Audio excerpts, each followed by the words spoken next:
तो कमर के दर्द के लिए वो व्यायाम जो कोई भी किसी भी स्थिति में कर सकता है, जैसा कि वीडियो में पहले अभी जो बताया था कि जिनको L4 L5 या L5S1 में कंप्रेशन आ गया है, उस कंप्रेशन की वजह से दर्द जो है वो कमर से होते हुए पैर में, पूरा पैर से होते हुए पंजे तक भी जा रहा है। अगर हमने MRI कराई और MRI में अगर कोई टियर नहीं है, अगर मान लीजिए कोई सर्कमफेरेंशियल टियर आ रहा है, एनुलर टियर आ रहा है डिस्क पर, ऐसे समय में हमें कुछ समय के लिए कंप्लीट रेस्ट की ज़रूरत पड़ती है। फिर हम कोई भी व्यायाम बिल्कुल नहीं करते, 21 दिन का रेस्ट रहता है और रेस्ट के बाद में फिर हम एक्सरसाइजेज, जब टियर भर जाता है, जो डिस्क फट गई थी वो जब नॉर्मल हो जाती है, उसके बाद फिर हम एक्सरसाइजेज करते हैं। और वो एक्सरसाइजेज कौन सी हैं? वो ये 4 एक्सरसाइजेज रहेंगी जो दर्द कैसा भी होगा उसमें ज़रूर आराम मिलेगा इन एक्सरसाइजेज से। बस करने का तरीका आप अच्छे तरीके से देख लीजिए, उसी तरीके से एक्सरसाइजेस को करेंगे। पहली एक्सरसाइज है, हम एक पैर को, श्वास को भरते हुए धीरे धीरे करके उठाते हैं। पैर को हमने उठाया, 30 डिग्री तक उठा करके रोका, 10 तक गिनेंगे। 1 2 3 4 5 6 7 8 9 10। जैसे ही 10 हो जाए, श्वास को छोड़ते हुए पैर को धीरे धीरे करके नीचे ले जाना है। ये हम एक पैर से हमने किया है, इसको दोनों पैरों से ही करेंगे। अब दूसरे पैर को श्वास को भरते हुए उठाएंगे, 30 डिग्री तक पहले उठाना है। 30 डिग्री तक उठाने के बाद फिर हम 10 सेकेंड्स यहीं पर होल्ड करके रोकेंगे। अब इस एक्सरसाइज को बोलते हैं आइसोमेट्रिक स्ट्रेंथनिंग। इसमें आपने पैर को तो उठाया हुआ है, लेकिन कमर की मांसपेशियों में कोई लेंथ में चेंज नहीं आया, इसीलिए बोल रहे हैं आइसोमेट्रिक, जहां कमर की मांसपेशियों की लेंथ में कोई चेंज नहीं आया। 8 9 10, धीरे से श्वास को छोड़ते हुए नीचे जाएंगे। ये एक एक्सरसाइज है, दोनों पैरों से 10-10 सेकेंड्स हमने करी है। अब इसके 10 रिपीटेशंस हमको करने हैं एक बार में। अब हम अभी 2-2 बार रिपीटेशन कर रहे हैं। अब आप जब इसको फॉलो करेंगे तो 10-10 रिपीटेशंस करेंगे हम। अब इस वाले पैर को उठाएंगे, 10 सेकेंड्स के लिए होल्ड करेंगे। एट 30 डिग्री हमने 10 सेकेंड्स तक होल्ड करना है। 10 सेकेंड्स तक होल्ड करने के लिए काउंट करेंगे सेकेंड्स में। 1 2 3 4 5 6 7 8 9 10। धीरे से सांस को छोड़ते हुए पैर को नीचे ले जाएंगे। अब हम दूसरे वाले पैर से फिर से श्वास को भरते हुए पैर को उठाएंगे, 30 डिग्री पर रोकेंगे, 10 तक गिनेंगे। और 10 तक गिनने में हम ये ध्यान रखेंगे कि श्वास की क्रिया जो है वो आराम से चलती रहे। ज़रूरी नहीं है कि 10 तक गिन रहे हैं तब तक हम सांस को रोक के ही रखें। हमने श्वास को भरते हुए पैर को उठाया था, अब हम श्वास को भरना छोड़ना, भरना छोड़ना, भरना छोड़ना करें। जब 10 सेकेंड हम काउंट कर लेंगे, 8 9 10 में जैसे ही पैर नीचे ले जाना शुरू करेंगे तो श्वास को छोड़ना शुरू करके पैर को नीचे ले जाएंगे। ये पहली एक्सरसाइज है जिसको हम 30 डिग्री पर उठा के कर रहे थे अभी। अब 30 डिग्री पर उठा के करने के बाद इसी एक्सरसाइज को हम 45 डिग्री उठा करके कर सकते हैं। अगर 45 डिग्री तक हम पैर को बिना कमर में दर्द के उठा पा रहे हैं, इसको SLR बोला जाता है, स्ट्रेट लेग रेजेस। जब हम पैर को सीधा करके पैर को उठाते हैं, वो टेस्ट होता है कि आप कितनी डिग्री तक पैर को उठा पा रहे हैं। 45 तक आराम से बिना दर्द के अगर उठा पा रहे हैं तो 45 तक उठा करके 10 सेकेंड तक रुकना है। 8 9 10, श्वास को छोड़ते हुए पैर धीरे धीरे नीचे ले जाना है। अब दूसरे पैर से 45 तक कर रहे हैं। अगर मान लीजिए दूसरे पैर तक 45 तक ले जाने में अगर आपको ऐसा लग रहा है कि पैर में खिंचाव आ रहा है या कमर में दर्द आ रहा है, ऐसी स्थिति में आप 45 की जगह 40 पर या 35 पर ही पैर को रोक करके आप इस एक्सरसाइज को करेंगे और काउंट करेंगे फॉर 10 सेकेंड्स। 6 7, 8, 9, 10, धीरे से नीचे ले आएंगे। जब आप ये एक्सरसाइज करेंगे तो 2 दिन 3 दिन 4 दिन के बाद आपके कमर का भारीपन जो रहता था वो धीरे धीरे करके कम होना चालू हो जाएगा। कमर से पैर तक जो रेडिएशन रहता था दर्द का, उसमें आराम मिलना चालू हो जाएगा। और इनको क्या बोला जा रहा है? Isometric strengthening exercises. मतलब यहाँ आपकी कमर की मांसपेशियों पे कोई मूवमेंट नहीं आ रहा है, तो कमर की मांसपेशियों में मूवमेंट नहीं है तो हड्डियों पर भी कोई मूवमेंट नहीं आएगा, हड्डियां पास पास आकर के टकराएंगी नहीं, दर्द नहीं बढ़ेगा आपका। तो ये सेफ एक्सरसाइजेस होती हैं जो बहुत इजीली की जा सकती हैं। इसी एक्सरसाइज को आप 60 डिग्री पर उठा करके भी कर सकते हैं। अगर आपके दर्द नहीं आ रहा है तो 60 डिग्री पर पैर को उठाएंगे, 60 डिग्री पर पैर को उठाएंगे और पैर 60 डिग्री पर उठाने के बाद होल्ड करेंगे फॉर 10 सेकेंड्स। 10 सेकेंड्स होल्ड करेंगे। 1, 2, 3। इसमें भी यही ध्यान रखना है कि 60 तक उठाने में अगर आपके कमर में या पैर में कोई खिंचाव नहीं है तो ही 60 तक उठाना है। अगर आप आराम से उठा पा रहे हैं तो उठा करके 10 सेकेंड तक होल्ड करिए। उसके बाद फिर जब 10 हो जाए तो रिलीज करेंगे। 9, 10, धीरे से पैर को नीचे ले जाना है। ये जो भी एक्सरसाइजेज हैं, हर एक्सरसाइज का रिपीटेशन 10 सेकेंड्स के लिए रहेगा और 10 राउंड्स आपको रिपीट करना है। ठीक है। अब ये वाली एक्सरसाइज दूसरे पैर से भी कर रहे हैं। 60 डिग्री पर पैर को उठा करके, 60 डिग्री पर पैर को उठाया, पैर में कहीं कोई खिंचाव या कमर में कोई खिंचाव या दर्द नहीं है। अब पैर को आप रोकेंगे फॉर 10 सेकेंड्स। 1, 2, 3, 4, 5, 6, 7, 8, 9, 10। पैर को, श्वास को छोड़ते हुए धीरे धीरे करके नीचे ले आएंगे। ये एक एक्सरसाइज होती है जिसको हमने 3 डिग्रीज पे किया।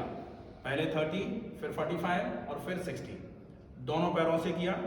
और हर एक्सरसाइज को हमने 10 टाइम्स रिपीट करके 10 रिपीटेशंस इस एक्सरसाइज के हमने करे एट ईच लेवल। हमने 3 लेवल्स पे किया, 30, 45, 60। ठीक है। अब आती है दूसरी एक्सरसाइज। दूसरी एक्सरसाइज में आप एक्सरसाइज यही है, लेकिन इसमें आप क्या कर रहे हैं, जैसे पैर को श्वास भरते हुए 30 डिग्री तक उठाया। अब आप अपने पैर के अंगूठे उंगलियों को सिर की तरफ ले जा रहे हैं, डॉर्सी फ्लेक्शन कर रहे हैं। एड़ियों को अपने बाहर की तरफ खींचा, पैर के पंजे को अंदर की तरफ खींच करके, सिर की तरफ खींच करके आप डॉर्सी फ्लेक्शन करके अब आप होल्ड कर रहे हो। आपका ये वाला हिस्सा पूरा का पूरा स्ट्रेच हो रहा है, ये पूरा का पूरा कॉन्ट्रैक्ट हो रहा है। ये आपके लेग स्ट्रेंथनिंग में भी आएगा। अगर घुटने में दर्द है तो भी एक्सरसाइज बहुत इफेक्टिव है। आपके पैरों में सूजन रहती है, आपके वेरिकोसिटी की प्रॉब्लम है, उस कंडीशन में भी ये एक्सरसाइज बहुत इफेक्टिव है। अगर आपके एड़ी में दर्द रहता है उस कंडीशन में भी ये एक्सरसाइज बहुत इफेक्टिव है। साथ में ये कमर के दर्द के लिए भी बहुत बढ़िया होती है। 10 सेकेंड्स तक होल्ड किया। जब 10 पूरा हो जाएगा तो पंजे को पहले नॉर्मल करेंगे और फिर श्वास को छोड़ते हुए पैर को नीचे लेके आ जाएंगे। ये पहले हमने एक पैर से करी, अब दूसरे पैर से इसी एक्सरसाइज को करना है। 30 पर पैर को उठाया, श्वास को भरते हुए, श्वास को छोड़ते हुए पंजे को सिर की तरफ खींचा, एड़ी को बाहर की तरफ। उसके बाद फिर होल्ड किया 10 सेकेंड्स तक। 4, 5, 6, 7, 8, 9, 10। पंजे को पहले नॉर्मल किया और उसके बाद पैर को धीरे धीरे करके नीचे लेके आए। ये दूसरी एक्सरसाइज है जो हम तीनों लेवल्स पे करेंगे, जैसे हमने पहले लेवल्स पे किया था, पहले 30, फिर 45 और फिर 60। ये दूसरी एक्सरसाइज हमने आराम से कर ली। दूसरी एक्सरसाइज करने के बाद अब आती है तीसरी एक्सरसाइज जो हम बहुत आसानी से कर सकते हैं। कमर में कैसा भी दर्द होगा, आराम से उस एक्सरसाइज को किया जा सकता है। अगर स्पेसिफिकली MRI कराई हुई है, कोई टीयर आया हुआ है, तो फिर आपको इन एक्सरसाइजेस के पहले डॉक्टर से कंसल्ट करना है या फिजियोथेरेपिस्ट से कंसल्ट करना है, या फिर आप अपनी MRI की रिपोर्ट जो है या फिल्म जो है वो डॉक्टर के पास ले जा करके, या आप मुझे इसी नंबर पर, मैं नंबर अपना डिस्क्रिप्शन में डाल दूंगा, आप अपनी MRI की रिपोर्ट मुझे व्हाट्सअप करेंगे।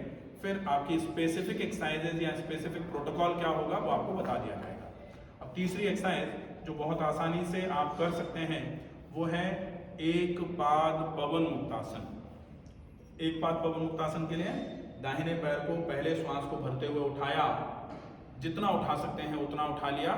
अब आपको पैर को घुटने से मोड़ना है। अगर आपके घुटने में दर्द नहीं है तो, कमर में दर्द के साथ अगर मान लीजिए घुटने में भी दर्द है तो इस एक्सरसाइज को करने का तरीका बदल जाएगा, वो आपको नेक्स्ट में बता देंगे। अभी दर्द नहीं है घुटने में तब कैसे करना है, तो आपने पैर को उठाया, घुटने से मोड़ा, दोनों हाथों से आपने अपने घुटने को पकड़ा।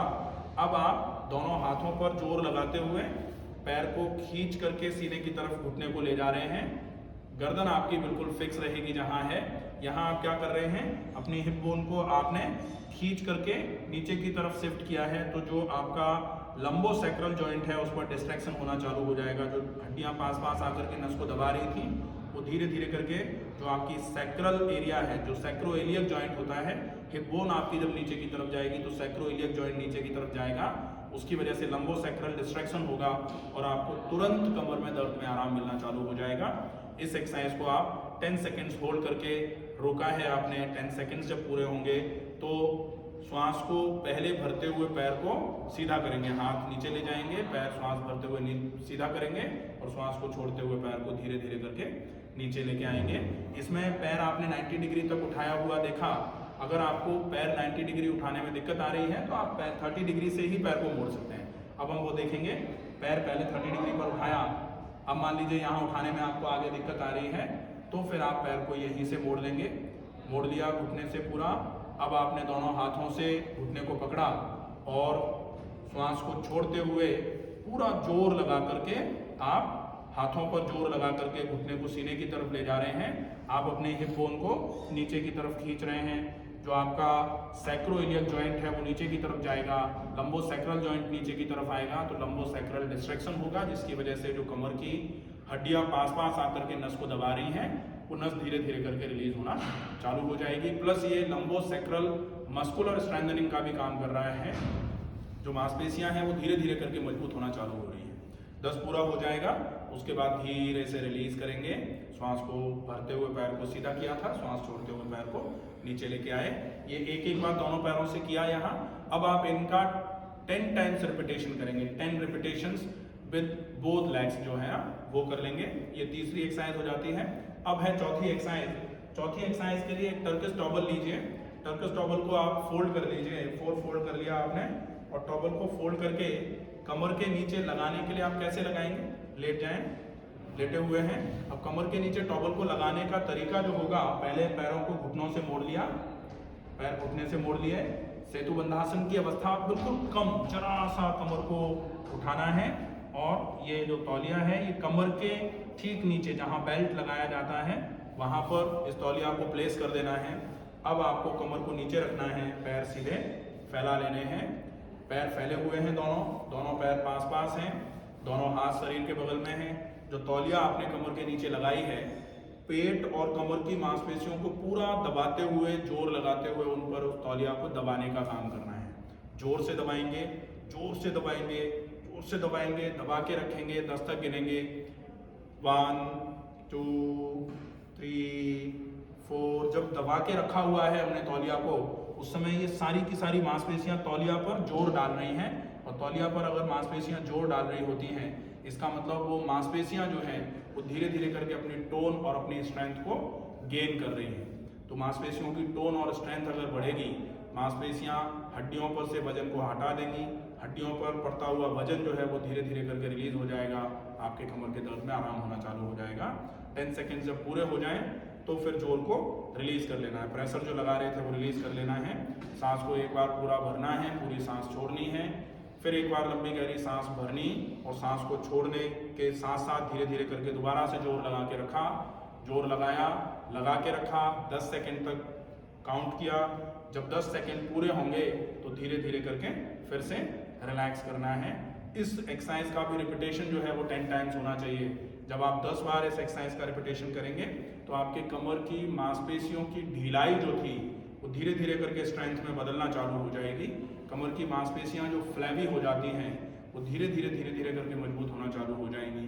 कमर की मांसपेशियां अगर मजबूत हुई तो लंबोसेक्रल स्ट्रेंथनिंग जो हो जाएगी, उसकी वजह से जो यहाँ से दर्द कमर से हिप में होते हुए, थाई में होते हुए, पिंडली में होते हुए, पैर की उंगलियों को सूना तक कर रहा होता है, इन सभी प्रकार के दर्दों में ये 4 एक्सरसाइजेज बहुत अच्छे तरीके से काम करती हैं। इन चारों एक्सरसाइजेस को बहुत अच्छे तरीके से करिए आप, इससे बहुत बढ़िया आराम होगा और घर में आसानी से इन व्यायामों को किया जा सकता है। जिनको कमर में दर्द है उनको जमीन पर बैठना, सीढ़ी चढ़ना, सीढ़ी उतरना, इंडियन कमोड का यूज़ करना, आगे झुकना, इसको मना किया जाता है कि भाई ये चीज़ें नहीं करनी है। इसलिए इन एक्सरसाइजेस को करने के लिए कोई पाटा तख्ता जो होता है उसी पर लेट के इन एक्सरसाइजेस को किया जाए।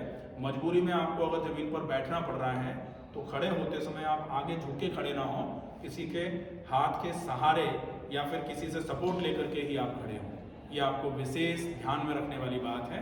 इन व्यायामों का अभ्यास आप घर में आसानी से कर सकते हैं। अगर कोई और समस्या या कोई दिक्कत लगे, कोई चीज़ समझ में नहीं आई हो तो आप कमेंट बॉक्स में लिख करके पूछ सकते हैं। आपकी समस्याओं का समाधान किया जाएगा। स्वस्थ रहिए, सुरक्षित रहिए। धन्यवाद।